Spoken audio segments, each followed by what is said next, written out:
नमस्कार, आप देख रहे हैं केकेडी न्यूज। मैं हूं आपके साथ श्रुतिका थपलियाल। मुंबई में कोरोना के मामले लगातार बढ़ते जा रहे हैं और कोरोना के बढ़ते मामलों ने सरकार की नींद उड़ाती है। आंकड़ों के माने तो मुंबई के पालघर और ठाणे में कोरोना के मामलों में पिछले सप्ताह की तुलना में क्रमश 350% और 192% की छलांग देखी गई है। वहीं मुंबई में कोरोना के मामलों में 136% की तीसरी सबसे बड़ी साप्ताहिक छलांग देखी गई है। महाराष्ट्र के रायगढ़ और पुणे के साथ तीनों जिलों में सामूहिक रूप से मई के अंतिम सप्ताह में कोरोना के मामले में 136% से अधिक की वृद्धि देखी गई है। और इसी खबर में हमारे साथ डॉक्टर अश्विनी जुड़ गए हैं। आवाज पहुंच पा रही है मेरी आप तक? डॉक्टर अश्विनी जी, आवाज पहुंच पा रही है? हाँ जी, हाँ जी। स्वागत है सबसे पहले तो केकेडी न्यूज पर आपका, डॉक्टर अश्विनी जी। मैं सवाल आपसे यही लूंगी कि लगातार कोरोना के जो केसेस बढ़ रहे हैं पूरे देश भर में, कई सेलिब्रिटीज की मैं बात करूं वो भी कोरोना से त्रस्त हैं। सोनिया गांधी, प्रियंका गांधी, कई लोग जो है बॉलीवुड स्टार्स भी एक बार फिर से कोरोना की चपेट में आ गए हैं। मुंबई में भी लगातार कोरोना, जिस तरीके से मैंने भी आपको बताया कि 350% इतना ज्यादा मतलब छलांग वहां पर लगा दी है। कोरोना के केसेस लगातार मुंबई में भी देखे जा रहे हैं, एक बार फिर से चिंता का विषय बन गया है। क्या कहेंगे सर कोविड को लेकर के? अभी जैसे कि कोरोना है, पहले भी कहा गया था और ये लगातार सबके बीच में कहा ही जा रहा है कि जो कोरोना वायरस है ये म्यूटेशन कर करके वापस आएगा ही। ठीक है, पहले अभी लास्ट में जैसे ओमिक्रॉन चल रहा था, ये वायरस भी म्यूटेट होके दोबारा से री इन्फेक्शन देगा ही।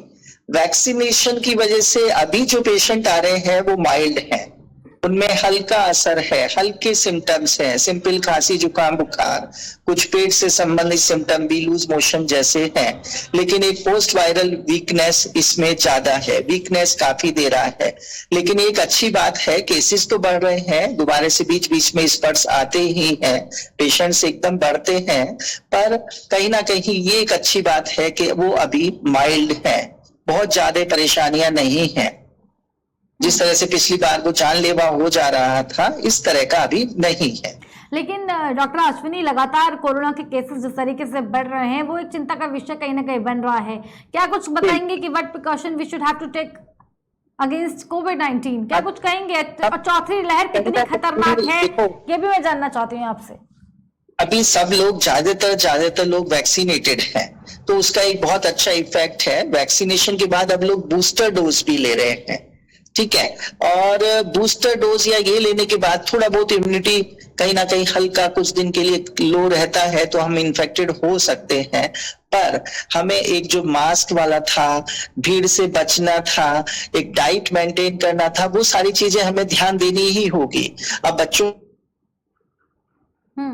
डॉक्टर अश्विनी, परेशानी ये हुई कि छोटे बच्चों में थोड़ा अभी वैक्सीनेशन सबका नहीं हुआ है, तो वो सफर कर रहे हैं और वापस फैमिली में आके फिर वो बड़े लोगों को भी सिंपल, अगर कोरोना भी ना भी कहें तो वायरल इलनेस दे रहे हैं। लेकिन एक बड़ा सवाल ये भी बन जाता है डॉक्टर अश्विनी कि जिस तरीके से मंकी पॉक्स की मैं बात करूं, ये बीमारी भी अन्य देशों में लगातार फैल रही है और अभी भारत में हालांकि इसके केसेस अभी नहीं देखने को मिले हैं, लेकिन मंकी पॉक्स के केसेस भी और फिर कोविड-19 का डर भी लोगों के मन में सता रहा है। कई लोग कोरोना की चपेट में आ रहे हैं, मौतें भी सामने सामने अब देखने को मिल रही है, मौतों का आंकड़ा भी धीरे धीरे तक जो है बढ़ रहा है। ऐसे में क्या कुछ लोगों को करना है, किस तरीके से अपनी इम्यूनिटी को बूस्टअप करें? और सबसे बड़ा सवाल ये जो हर किसी के मन में है कि आखिर ये कोरोना की जो लगातार ये वेव्स आ रही है, आखिर खत्म कब होगा कोरोना? कब पूरी तरीके से जीत पाएंगे हम लोग कोरोना से? देखो, ये पहले भी कहा गया है कि कोरोना वायरस तो अब और वायरस की तरह हमारे बीच में ही रहेगा। जैसे पहले SRS वायरस था, इसी तरह कोरोना वायरस है, चिकन पॉक्स है, ये वायरसेस हमारे बीच में ही रहेंगे। तो बस हमें वैक्सीनेशन हुआ है तो अब वो माइल्ड है, हम पे बहुत ज्यादा असर नहीं दिखा रहे। रहा इनसे बचने का तो हमें प्रिकॉशंस लेनी ही पड़ेंगी। हमें डाइट का ध्यान रखना ही पड़ेगा कि हम अपनी इम्यूनिटी बराबर बनाए रखें, हम फ्रूट्स ज्यादा लेते रहें, पानी खूब पिए और कहीं ना कहीं भीड़ में जाने से बचें। जो अब एक जरा सा भी कोरोना का ये काम होता है तो कहीं ना कहीं हम बहुत परहेज करने से, मास्क पहनने से, हैंड हाइजीन, सैनिटाइजेशन, इससे बचने लगते हैं, वो अवॉइड करने लगते हैं। लेकिन वो अभी और साल 2 साल और थोड़ा दिन हमें ये रखना ही पड़ेगा। 2 गज की दूरी जो कहते थे वो जरूरी है, अभी भी वो प्रिकॉशंस लेनी ही होंगी। ऐसा नहीं है कि अभी कोरोना खत्म, ये नहीं जाने वाला, ये हमारे बीच में ही रहेगा। ये म्यूटेट होके हमें बार बार अलग अलग तरीके से परेशान करेगा ही।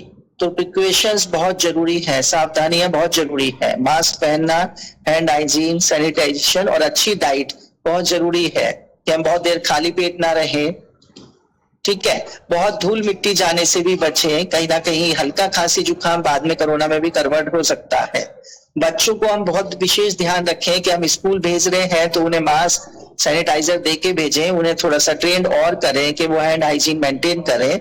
घर में आने पर भी उनका थोड़ा सा ध्यान रखें कि वो अच्छे से नहा लें। अश्विनी, जिस तरीके से सैनिटाइजेशन की हम बात कर रहे हैं, मास्क की हम बात कर रहे हैं, तो कब तक, मतलब अब हमेशा क्या इस तरीके के प्रयोग लोगों को करते रहने पड़ेंगे? मतलब अब मास्क, सैनिटाइजर मतलब लाइफ टाइम लोगों को लेना पड़ेगा, या इससे राहत भी लोगों को मिल पाएगी? क्योंकि कई जिलों की, कई राज्यों की मैं बात करूं जहां पर अब मास्क फिर से पहनना अनिवार्य कर दिया गया है, फाइन भी लगाया जा रहा है इसको लेकर। दिल्ली एनसीआर की अगर बात की जाए, नोएडा की अगर बात की जाए, वहां पर फिर से अब अगर आप मास्क पहनते हुए नहीं दिखाई देंगे तो आपके ऊपर फिर से वहां पर जो है चार्जेस लग रहे हैं, फाइन लग रहा है। क्योंकि जैसे जैसे एक बार भी वायरस दिखाई देगा, जुकाम के, वायरल के, फीवर के, सोर थ्रोट के, ये पेशेंट्स बढ़ेंगे तो हमें प्रिकॉशंस उस समय सावधानियां तुरंत से बढ़ानी होगी। बचाव का केवल एक यही उपाय है कि हम प्रिकॉशंस लें। जैसे ही बुखार और वायरल के केस बढ़ेंगे तो हमें ये बार बार सावधानियां लेनी ही पड़ेंगी। स्पेशली मैं फिर भी कह रहा हूँ, दोबारा कह रहा हूँ कि बच्चों में खास तौर पे, क्योंकि बच्चों में क्लासरूम में बच्चे जाएंगे, एसी भी चल रहा है, ठंडा पानी भी पी रहे हैं, तो उन्हें वायरल होंगे और फिर वो एक दूसरे को आपस में इन्फेक्ट करेंगे और फिर वो घर में आएंगे। तो पहले बड़े लोग घर में ला रहे थे, अब बच्चे घर में इन्फेक्शंस लेके आएंगे। तो वो चीजें हमें सावधानियां बरतनी ही पड़ेंगी कि हमें मास्क पहनना जरूरी है। अगर मुझे जरा सा भी जुकाम है तो मैं कोशिश करूं कि मैं घर में ही रहूं, भीड़ में जाने से बचूं, जाऊं तो मैं मास्क पहन के जाऊं।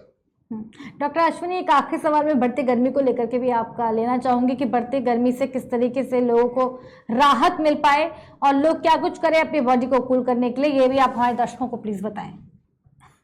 अगर हम धूप में जा रहे हैं, कहीं भी गर्मी में जा रहे हैं, तो हम सर ढक के जाएं। एक चश्मा जरूर पहने कि तेज रोशनी से धूप में आंखों में फोटोसेंसिटिविटी ना हो, डर्मेटाइटिस, कॉन्टेक्ट कंजक्टिवाइटिस ना हो।